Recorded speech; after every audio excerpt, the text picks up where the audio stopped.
Today we're here with Dr. Russell Skowronek. He's at the University of Texas, Rio Grande Valley. I think I got that right. And he's an archaeologist and a well-known expert on pirates, and he may even be one himself. How are you doing today, sir? I'm doing very good. Thank you for having me on board. We really appreciate you taking the time. I want to just jump right in and before we go into your expertise on pirate archaeology, I wanted to ask you if you had any favorite movies that are pirate-themed movies. Going back, I like the classics, Captain Blood, Tyrone Powers and all those kind like that. Do you have any favorites? I do like the early ones a lot with Captain Blood and the rest there. I think they're good. Errol Flynn is always a classic, but I have to say that, like everyone else, Johnny Depp has really stolen the hearts of all of us. That first one was pretty good. I don't care so much for the ones after that, but it got to be a little much at some point, I thought. Well, it is a cottage industry. I'd love to ride his coattails to at least a small pot of money. Yeah, no doubt about it. Well, so how do you feel that, or what do you think about the connection between actual archaeology that you do and movies? How the interplay, how students and regular people feel about it? That's a really good question. I teach a class here I had to sex up the title, right? So now it's called Shipwrecks, Pirates, and the Sea. It originally was called Maritime Archaeology and History, and everyone said, "What's maritime mean?"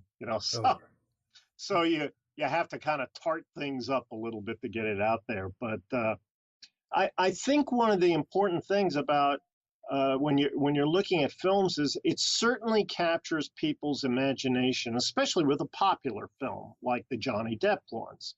I guess it would be akin to thinking about when Indiana Jones, right, first came out with Raiders of the Lost Ark back in whatever that was, 79 or 80. It was a shot in the arm for archaeologists. A lot of archaeologists said, "Oh, it's a terrible thing." But the reality is it gave attention to the field. And I think that's, for all the people that say it was bad, it was a rollicking good film, and we liked it, right? When we look at this issue of the pirate films, what's interesting is people fall in love with the character. They fall in love with how that character, represents sort of being a rogue, a lovable rogue on the outside. But the reality comes in is, well, who were pirates? What did pirates represent? And I think that's the toughest thing when I'm teaching my students to say, there's the Johnny Depp version, and then there's the reality. And so, not quite so sweet as they may seem on the screen. Not nearly as sweet as they were on the screen. And in fact, the reality comes out of it is these folks were thieves. They were killers. There is when people today, if you ask people if they watch the film, you want to talk about favorite films, Captain Phillips, right? The film that was based on the Maersk, Alabama, that was taken a few years ago. That Tom, good God, I'm blanking on his name. Every movie. Thank you, Tom Hanks. Tom Hanks is in any film, and Tom Hanks can sell it, but the reality is you come in and you say is these folks, they are killers. They can do different things. And a part of what I try to teach my students is why does piracy exist, right? Why does it exist? Who ends up falling into piracy? And then how do you ultimately recognize a pirate, not only living pirates today, but how do you recognize pirates, God help us, in the archaeological record? Okay. And that, of course, is the $1 million question. But I think we're making good progress on it. Where do you want to begin with those things, John? Well, I just would like to explore what you said a minute ago about why do pirates exist? Because I really don't know the answer to that. I think the main way to explain why piracy exists has to do with larger social issues that are taking place. A lot of times, what we find, because pirates are again, they are how do I want to place this? Pirates are there. They are taking from one group for themselves. Right. That's the easy answer to it. They're thieves. Well, why do those thieves have a place in our world? How do they operate? Well, obviously there are certain folks that have it. So let me use a couple of examples from history. Julius Caesar, the famed Julius Caesar, was captured by pirates when he was in his youth, and he was held hostage until they were able to come up with a ransom. And he said, they're likable people. He stayed with them for a period of time, but he told them when he was ransomed, I'm going to come back and we're going to get you guys. And by God, he did come back and he killed them. There it is. Why did he do it? Because pirates represent a disruption of commerce and of peaceful life. So you have that sort of situation. When you look at the pirates from the Golden Age, 1690 to 1720, why do they exist? Well, they start off potentially not as pirates per se, but as privateers. Right. Wars come to an end. All these guys that were making a living are put on the beach. They have no way to make a living anymore. They don't need as many people in navies. They don't need as much else. So how are they going to survive? They're going to steal. And so we see that. When we see pirates later in the 19th century, in the Pacific and in other locations, they're out there. Why do they exist? Well, they exist for those reasons. Why are they then suppressed? We see the United States suppresses piracy in the Caribbean, the likes of Jean Lafitte and others in the 1820s. Why do they do it? For commerce. In the Pacific, who handles that? The British Navy, so that they can keep traffic running very carefully in and out of Hong Kong. So they suppress Chinese pirates. When we get into the 20th century, why is there so little piracy until the 1990s? The Soviet Union and the United States. It's not good to have, you have your client states, whether it's in Africa, whether it's in Southeast Asia. You want those people that are going to be in line with you. So all these things are out there and they're in that point. But then what happens? Oh, the Berlin Wall comes down in 1988, 89, and the Soviet Union collapses in 1992. And those of us of a certain age will remember everyone talked about the peace dividend, right? Remember the peace dividend? We won't need such a big Navy. We won't need such a big army. And why are we spending all that money on these third world nations? I think I so heard the that United this morning. States pulls the money out from these states. The Soviet Union is gone. They pull the money out. And places like Somalia collapse. Somalia collapses. All these people that used to have money and other ways to survive, what are they going to do? Well, they're right there on the shipping lanes. Everything that comes up through, the Red Sea or goes up to the Arabian Sea, these people have to make a living. They're starving. And so a lot of times when you look at it, is piracy exists because people have no other choices. They are hungry. And these are easy targets to go after, merchant ships. And if you think about it, I'm sorry, I sound like a professor, and I'm trying not to sound like a professor. You want people to listen to this podcast, but when you think about it, is when we have merchant ships make their profit by having as much cargo as possible on board with the very smallest number of crew members. And the reason is for every crew member, you have to have food and drink on board. That takes away from cargo space. It means that the voyage becomes less profitable. The minute you start having to have, if you will, supernumeraries on board, Marines, sailors, this sort of stuff that would be for protection, like sea marshals, if you want to Okay. call them that. Well, then you got to pay their salaries, you got to feed them, and they take away from other things. So this is one of the reasons why navies exist, to patrol sea lanes. It's like having a policeman out on the streets. You want these things to take place. So that's why piracy exists, and that's one of the reasons why during the 20th century there was very little piracy in the world until the 1990s. And Okay. then, beginning in the 1990s up to the present, the number of pirate attacks has exploded. There's been well over 6,000 pirate attacks since 1992 in the world. And the vast majority have taken place either right there by Somalia, again, where the sea lanes all come together going to the Middle East and to Africa. And then the second other chokehold point is at the Straits of Malacca between Indonesia and Malaysia. And again, think about all those ships that are going up into China and making their way into the Indian Ocean and vice versa, right? They're going back and forth. And so what we find are these huge container ships that are making their way. And, those container ships are sailed by, 15, maybe 30 people. And the pirates come up on them, usually in very small, fast boats, and they will be packed. And these guys will be armed with everything from rocket-propelled grenades to Molotov cocktails, AK-47s. And the way that they get onto these giant container ships today is the old-fashioned way. They have giant ladders.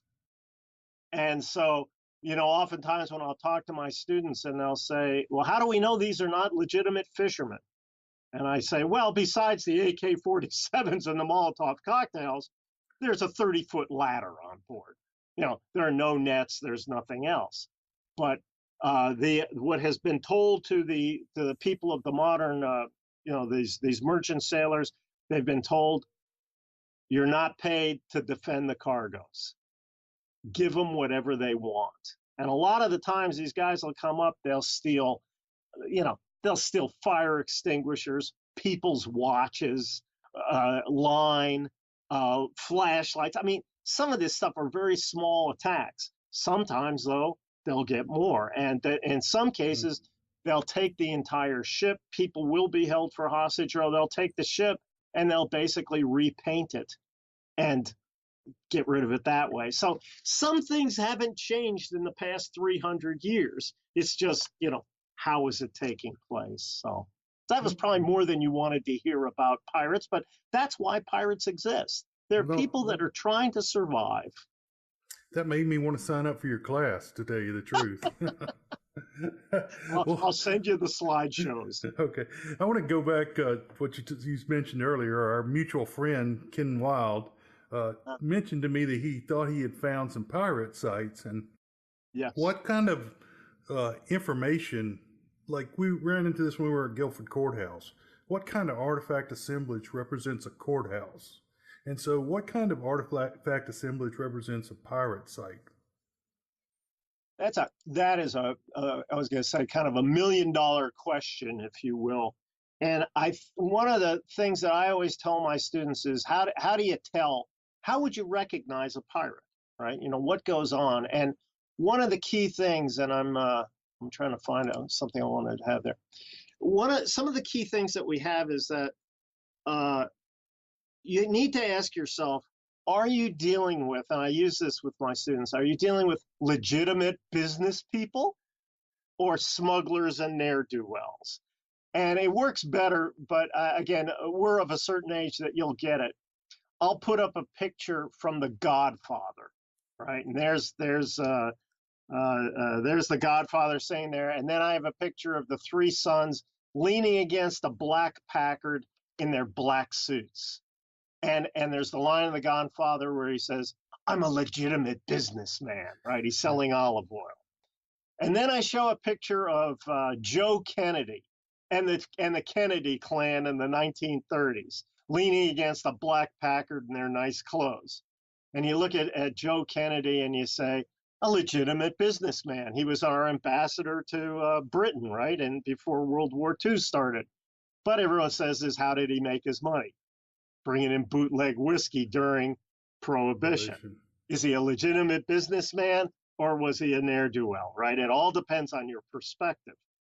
So how do you recognize an archaeological site? What are you going to have? And some of the stuff that I pointed out is, one thing you go and you say, the presence of exotica, right? Exotic items, not erotica. That's another part. That's a joke too.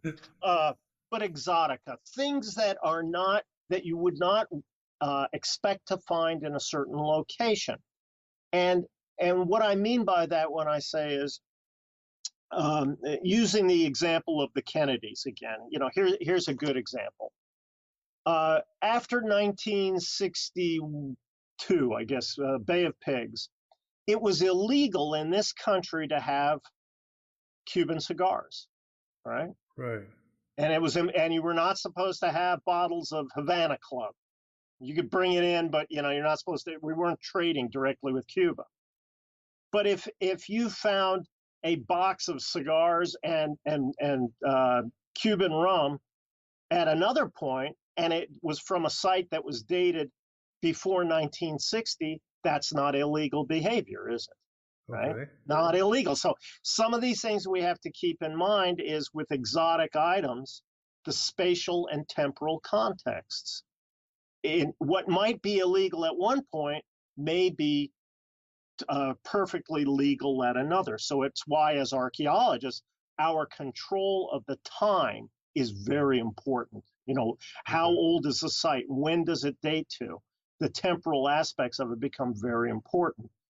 And part of the other reason that comes in there, especially archaeologically, is when we're talking about, and I did some of this research early on when I was looking at the Spanish colonial world, is oftentimes we would have colleagues that would say, clearly pirates were people were coming in, they were smuggling, they were doing all this stuff because we find certain items, right, certain artifacts on sites. And the things that most archaeologists use are ceramics because we can tell where they were made and how, and not just how, but when and where they were made.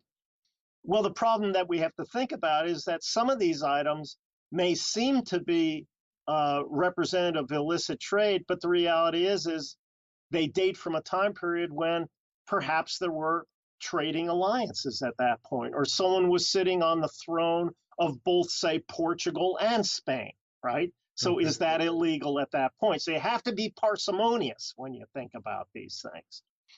You also have to consider the whole issue about, and this is one of the joys of historical archaeology, that I will say, John, that our professors, when we were, wet behind the ears, graduate students, this sort of thing, our professors came out of the background of being prehistorians. And, that's a fair statement to say. The field really, we always say the field was born in the 1960s, but the reality is it was born with people that were trained as prehistorians. And it really has taken the last, that's 60 years ago now, probably the last 30 years, things have changed. And why I say that is that as a good prehistorian, I always have to tell my students when I'm doing that kind of work, doing prehistoric research, is you need to think regionally, right? Because people are interacting regionally. You're not looking at a whole continent. You're not looking at a global system, this sort of thing. People, for the most part, are thinking or acting regionally. And, we can all come up with examples that might go beyond it. The Mississippian world, where you have copper coming from the Great Lakes and shell coming from the Gulf or from the Atlantic coast, and other items shifting around, mica and other things. But even that is regional. It would be a rarity. We still have people say, there's a direct contact between Mesoamerica and the Mississippian societies. other than things that may have come through trade, through time, corn and beans and stuff like this, we, at least in my knowledge, we don't have really direct evidence that you can point at something in, say, Illinois that clearly came out of Mesoamerica, as an object, as a matter of fact. I think you see what I'm driving at with I that. do. But the minute we start talking about historical archaeology, that is the post-1492 world, we are forced to begin thinking about world systems. And this is, boy, it shows you my age. I'm an old Wallersteinian. I'm Emanuel Wallerstein. And why I say that is because now we are talking about, if we talk about the Spanish colonial world and we're talking about Florida, well, Florida is not just Florida in the Spanish world. Florida is connected to Cuba. Cuba is connected to Mexico by way of the flota. It is also connected to Spain by means of the flota, right? All these things are moving around. And one of the things that I point out to folks is that the minute you have to start thinking globally, we start realizing that, gosh, the Philippines, for example, is a dependency. It is part of New Spain. It's 8,000 miles across the ocean, but it's part of New Spain. You go to the Philippines and people are speaking Spanish. They're living in houses that look like houses in St. Augustine and elsewhere, and they're drinking chocolate, just as they're drinking chocolate in St. Augustine and they are drinking chocolate in Cadiz and Madrid, right?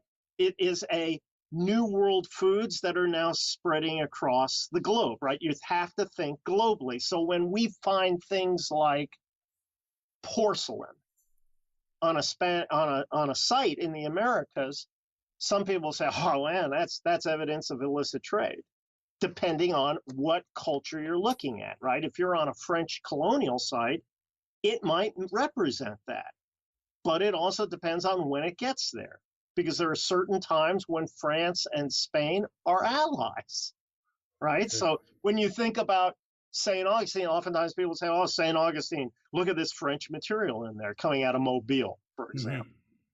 And you go and you say, "Well, so what's so weird about that?" There's the family compact. There's trade going on between the Bourbons, in the 18th century.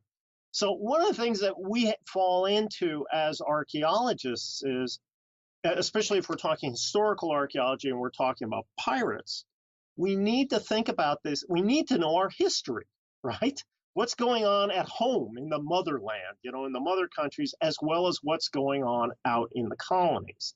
Now, I tell you that whole story simply because if you talk about Ken Wild and his discoveries, or you talk about the stuff that comes out of Barataria Bay, the so-called Jean Lafitte sites, that are out there that, hell, another hurricane, there won't be anything left of those islands, Grande and the rest of them out there. But you look at these things and you go and you say what are we finding? Well, we may find exotic items again. Items like it could be ceramics in these locations. And what's important about finding those materials in these places is their location. Why would we find these exotic materials basically out in the middle of nowhere, right? Okay. Or as Ken's talking about, he's got places on the island where people are lighting fires at different times to guide ships into a certain location. We have another colleague in Ireland that there were places where they would bring the ships in and they would put the lanterns in just the right location that the ship could come in, unload their stuff, take it up the bluffs, and then it would disappear into the Irish countryside. Location. So sometimes we're going to find stuff that we can't find another explanation for. There's no town nearby. There's no, plantation or something else. So sometimes what we have to remember is people engaged in illicit behavior, their key thing is not to get caught. And if you don't want to get caught, you want to take care of the stuff where there won't be prying eyes to see Okay. you.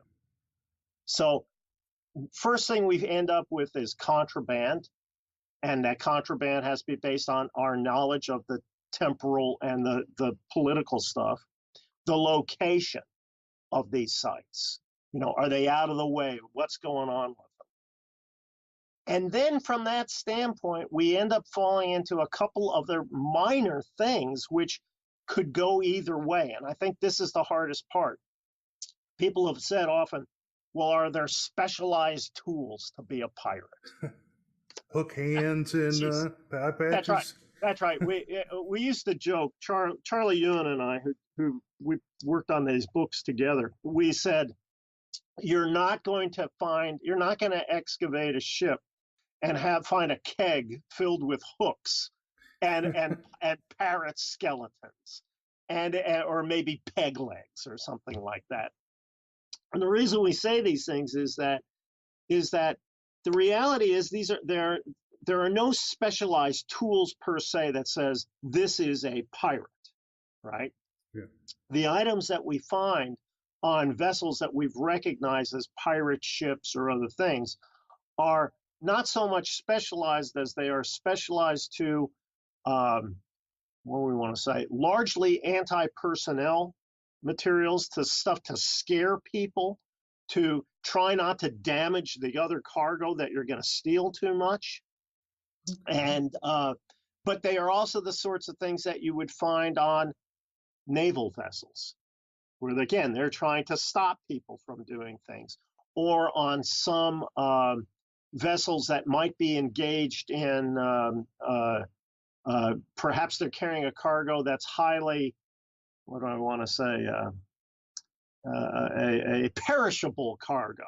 And of course, what I'm thinking of here is the issue of slave ships. Right.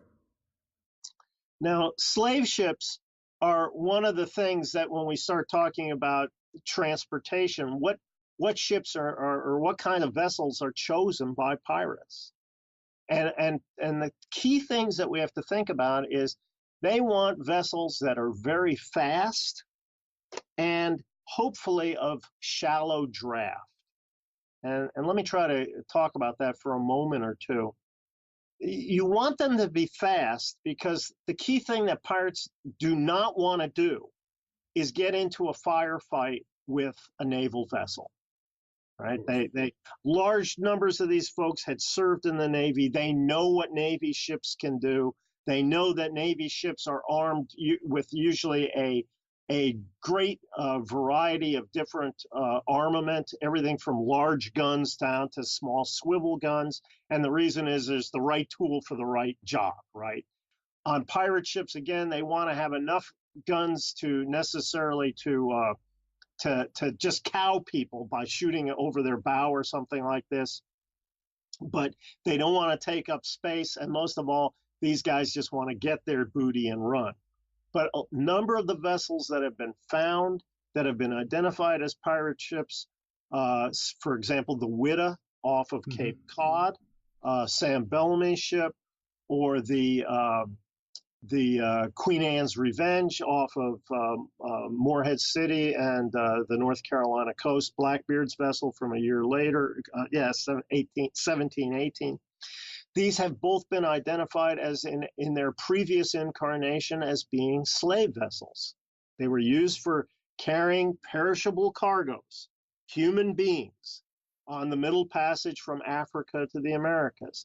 They needed to be fast because these people died on board the vessels, so they wanted fast ships. They also needed these vessels to be of shallow draft because they would pull these vessels right up to the shore in places like Witta and other locales on the West African coast. And of course, what was good about that was getting their cargoes on, but what's good for pirates is if they're shallow drafted, they can run into places that more deeply drafted naval ships could not follow them. And the most successful pirates, we always say, are the ones we don't know because they live to fight another day. So we have that. Should I keep going, or do you want to ask Well, me questions? I want to. I'm sorry, I'm sucking the oxygen out of the room. You're doing great. I mean, I like this so much. I want to ask what may be a naive question. You, I know there were female pirates, Yeah. but like in one of these pirate sites, would it be a male-dominated site unless it was a town or something like a work site or like where an offloading site? You're looking at this illicit assemblage. Would you necessarily lack anything that might represent females? I think if you're talking about a location, you could always talk about Port Royal, Jamaica, or maybe the Tortuga, off of Hispaniola on the north Mm, coast, where you'd actually have an actual kind of a town where things would go place. You would definitely have females involved in that, and you see them. Heck, you could watch Black Sails, and you could see all the women involved in that television show. Uh, but but I think for the most part, many of these sites would have been very much male dominated. And again, keeping in mind that a lot of these sites, especially where things are being offloaded, would be ephemeral. I mean, they would be, we get the stuff off, we get them onto, smaller like lighters, or I think about Jean Lafitte, bateau, that sort uh-huh. of thing, that you can run up the bayous, get them into New Orleans, get them unloaded before anyone knows that you're there. So for the most part, I mean, I would tend to agree with you that overall, we don't normally expect to find items that you would associate with the female sides of things. But I think, one of the questions might be a better one, and I put it back to you, is, have people really looked for it? That we often have times in archaeology, and we can both attest to this, folks who have said, well, where are the children? Where are the women? And a lot of it is it's hard sometimes to differentiate who are the women, who are the children.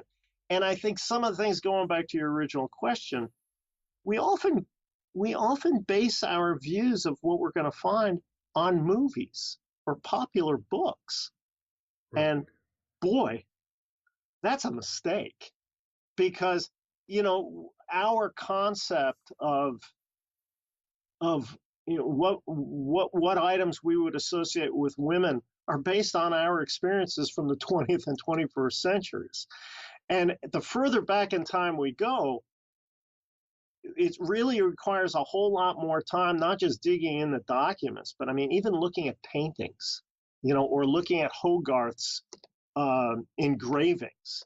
And so that we start getting a more nuanced picture of the past. A lot of times we sure like to think that archaeology is going to be all and the end all, but I've become very much, I embrace old Bob Schuyler's 4 aspects of doing research on historic sites, and it's the same with pirates. Is you need to use the written word, documents, the spoken word, oral histories from people, observed behavior, how do modern pirates do things, right? Look at the Okay. Somalis and stuff like this.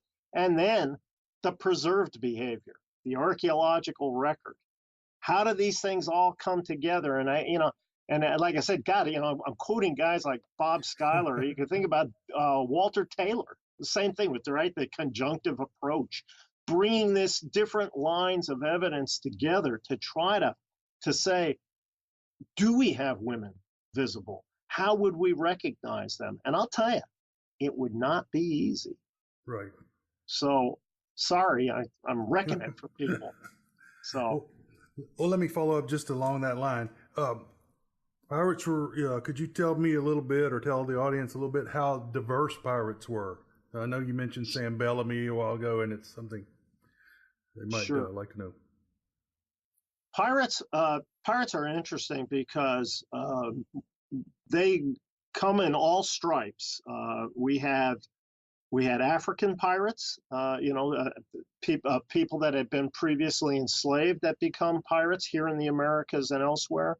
We would find, we know there are Dutch pirates and French pirates. There are Spanish pirates. Even though we watched, you talked about watching those movies, those old movies that Right. my mother and father used to watch, and I watched them because that was all there was on television. And it was always the Spanish were never shown as pirates. There were Dutch and there were English. But the reality is virtually if there was a person, they could become a pirate. And oftentimes the crews were multicultural, multilingual in these places. Certainly in Asia, we would also have, Chinese and other groups in there, Malays, Indonesians involved in it. And they certainly, it was a polyglot sort of societies. These folks would also, there does seem to be good evidence that part of what was attractive about it was not only the opportunity to make money, but was also the issue of things were much more, I hate using the word democratic, but there wasn't the hierarchies that we would always know of these earlier time periods, where there was the officers and the lords. These people are much more equal shares for equal work. Okay. I want to ask you, I got two more questions and we'll end this because we're getting on up around 40 minutes, but sorry. No, it's wonderful. This is going to be fascinating to everybody when they hear it. Archaeologists all consider themselves pirates of science, right? Do you have anything to say about that? Well, I would say that I guess I do.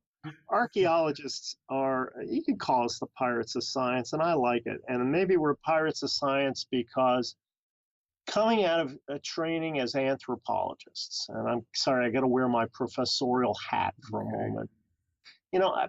I currently am housed in both an anthropology program and a history program. And I can tell you the folks in history oftentimes don't especially appreciate my approach to the past. And it's probably because I am a pirate. Anthropologists, we've been trained to use those different lines of evidence that I just mentioned before, right? The written word, the spoken word, observed behavior, and preserved behavior.